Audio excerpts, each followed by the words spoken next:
happened was his company collapsed. He lost his purpose. He almost lost his motivation to actually continue to figure it out, because the dominant factor in his life then became the alcohol, and he used the alcohol in some ways to, albeit becomes dependent on it and habitual about it, but that then became his pattern in life. So you've just applied a real life scenario to the diagnostic criteria that I outlined very accurately, actually. And one of the reasons it's really worth talking about alcohol is because a surprising amount of people are teetering right on the edge of alcohol use disorder. And a surprising amount.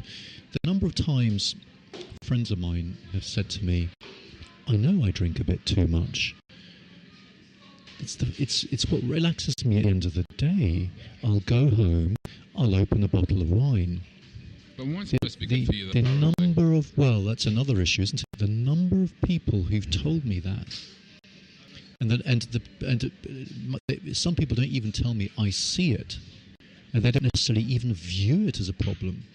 But you see, once you're at home and there's no off button, you're going to usually drink the entire bottle of wine. And just drinking a whole bottle of wine every day will massively overdose you on alcohol. But and it will cause you endless health problems. We say it's teetering now, but the thing is, hasn't that always been the case? Well, or is it because of the way the technology's gone and how we're now actually interpreting data, and we look at the data mining, you look at things like Cambridge Analytics and things like this. You got all these things who are now more accurately be able to actually sort of have the insight to be able to identify people buying patterns and things like this. And because, let's face it, people know who will buy what at a certain time. They'll know what age their kids will be at a certain time and what they're going to have to buy. So they'll be targeting them, even with, for example, I think there was one thing I saw about a woman becoming pregnant, and before about 2 months before she became pregnant, they were already targeting her. So if we actually understanding those patterns now, are we just not being able to better identify it? And because, face it, there's a lot of closet drinkers out there as well.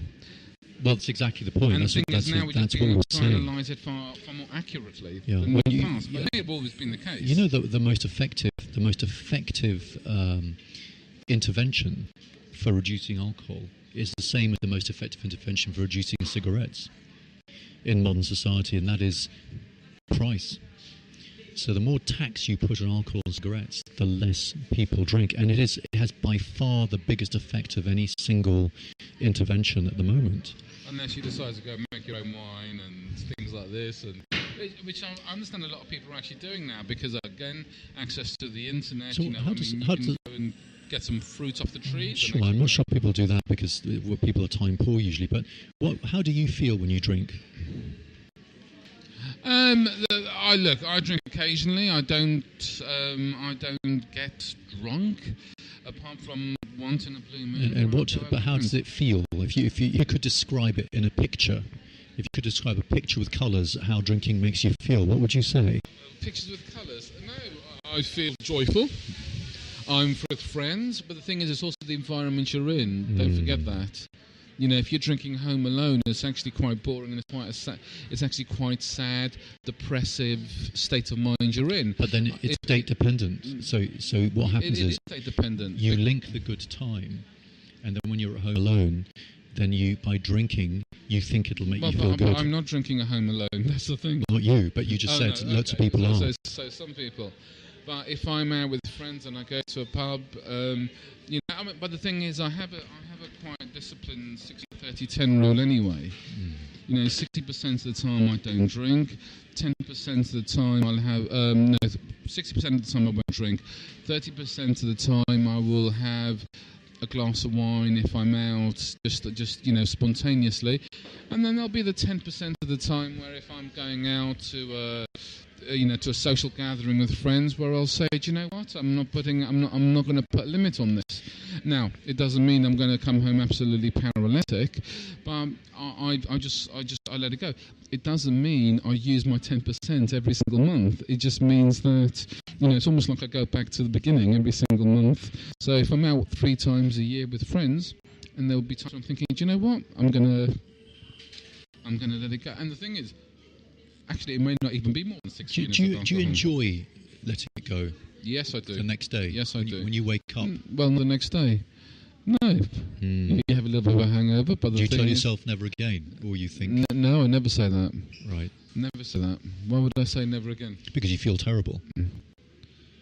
Yeah, but the thing is, that's the consequence of allowing yourself to let yourself go sometimes. So life is that. I think life's be very boring. If so you life is that unappealing to you that it's worth feeling terrible to feel really good at one point. Well, because I enjoy socialising with my friends and having a good time once in a blue moon. But you can have a good time without getting really, really, really drunk. Yeah, but that's the choice I choose and the environment I'm in at the time. But you couldn't. I haven't got a drinking problem. I mean, you're making out as though I do. I mean, I'm getting a little bit offended here. Not so. I'm asking you why you drink, and what makes you decide at that time you're going to really go for it. Actually, I don't decide I'm really going to go for it. I just decide that I'm not going to put a limit on how my night is going to be. Remember, alcohol problem is when you can't control. Whereas you're taking a decision on you, you're saying, I'm going to do it. That's correct. And I'll, and as I said, maybe 2-3 times a year, I'll say, do you know what? It's a night out. I don't know how it's going to end, but I'm not going to put any restrictions on that because I think life is also about experience and adventure. Now, it may not actually involve alcohol. It may mean people want to go to a vegan restaurant. If you were drinking alcohol-free lager, would you be able to enjoy the evening with your friends? I wouldn't drink alcohol-free lager. But if you were, would you still be able to enjoy the evening? That's a hypothetical question. This is not inaccurate because I don't drink lager anyway. Alcohol-free drinks. Would you not be able to enjoy the evening? Is that what you're saying? No, it's just that when I'm in my friends for a day, it could be habitual over many, many years, but that's what we've always done. The other question is peer pressure. You see, that's a big factor. No, it's not. I mean, yeah, but the thing is, I'm also the peer pressure onto them as well. The thing is, you become part of your environment that you're in at that moment in time, and it's greater than will. An environment is greater than will, and that is a choice I make at that time. But it's not, I don't decide, do you know what? I mean, for example, I think I told you this, I was out the other week, and it does impact, and I will say this, it does impact your cognitive abilities the following day. And I had a big meeting the following day, and I chose after an evening with my friends that actually after dinner I was going to shoot off straight home. And most of us did. Could I have easily gone to the pub after dinner and we could have had a couple more drinks? Absolutely, and that would have taken me over the edge because I already had wine with my meal. But saying that, I said, actually, do you know what? I've got a meeting the following day and I've got to do that. Recommended units are now the same for men and women. It's 14 units a week. Well, actually, I'm probably lucky if I actually hit 5 units a week. And people don't really know what units are, what they mean, or how many units are in drink. So in 1 pint of standard strength beer, you have 2.5 units. In 1 standard glass of wine, you have 1.5 units. In 1 measure of spirit, you have a single unit. Well, the thing is, but be careful at home. When people pour themselves a measure, they usually pour doubles. Well, but the thing is, a bottle of wine these days can pretty much, sharing a bottle of wine with a friend is probably no more than taking about 3 units. It's about five standard glasses in a bottle of wine. So you're looking at for 2 people. Yeah. So therefore, 2 people will drink one bottle, which fine then. And that's actually 2 units. Now, if you per person on average. Yeah. But if one were to drink. Well, not 2 units, because if it's 2.5 glasses each, let's say, then it's 3, 4. So it's 4 units each out of a bottle of wine, roughly. Now, what people don't understand is how the body metabolizes alcohol. So a man needs about an hour to metabolize 1 unit of alcohol, and a woman needs double that. So if you've had, say, 20 units of alcohol in a night where you've been drinking heavily. I'm not referring to you specifically now. By the 8 hours later, you've still got 12 units in your system, and you only need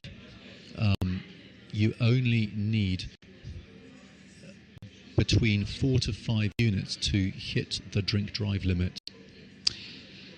Well, I don't. Even if I just have 1 unit, I will not drive anyway. So, which is fair enough, but the law, we're talking about the legal limits. Yeah, so if you know you're going to go drinking, then you shouldn't go driving, even if you're having 1 unit, because you don't know.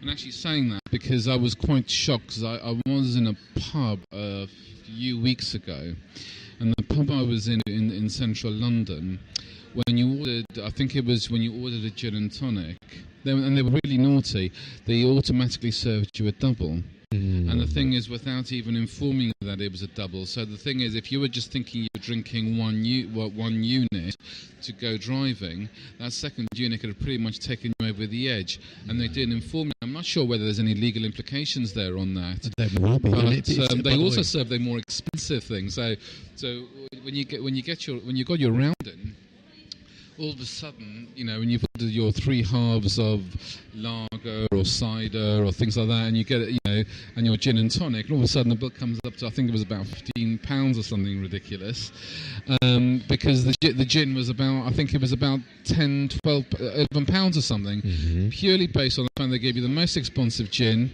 and it was a double. Actually, it's without even telling you. And I thought it was a little bit, and I thought, it is naughty. So 3 units, it gets you to the legal limit, by the way. Yeah. So if you have a pint of strong beer, you're going to be over the legal limit. But the thing is, you're putting a lot of emphasis on alcohol. I mean, you've also got to put the emphasis on people who are choosing to take even medication, to a point where they, I think some medication years ago we said don't use when using heavy machinery, which I'm assuming a car would come under that category. That's very valid, but we're talking about alcohol now. Now, the thing about alcohol is that when you drink, alcohol hits certain receptors in the brain called GABA receptors, and GABA is the same receptor that Valium works on, diazepam. So it makes you sleepy, it reduces anxiety, it makes you forget things. But bear in mind that alcohol binds to the GABA receptor non-competitively. In other words, it will not let the body's normal GABA get to the GABA receptor, and it suppresses respiration as well. So too much alcohol and it will kill you because you stop breathing. Very important to understand that. But doesn't that also get in? So you talk about these GABA receptors, but isn't that also doesn't that also happen when you actually haven't slept for a period of time?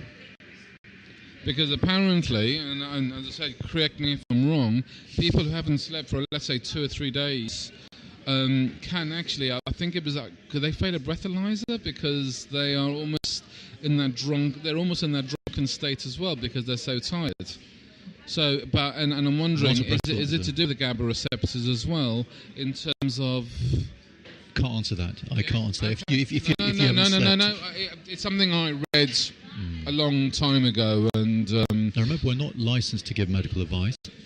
No, I'm just giving my opinion based on what I read, and I'm asking the question. So now, the other thing that drinking alcohol does, because people enjoy it, is it raises dopamine, and of course, that's one of the mechanisms by which you can get addicted. And like most addictions, you get epigenetic changes, you get changes in gene expression, which means that you will seek alcohol automatically without thinking, given certain cues. Now, the thing is, because we function by instinct, 98% of our behavior is subconscious, it's emotional. Therefore, if you learn something, you're more likely to do it again. So, for instance, if you're stressed and you drink alcohol and you find it makes you feel a bit better, next time you'll be far more likely to drink and reach for the alcohol more readily, and again the next time after that more readily still, until then it becomes subconscious. And that's an epigenetic change. You will be doing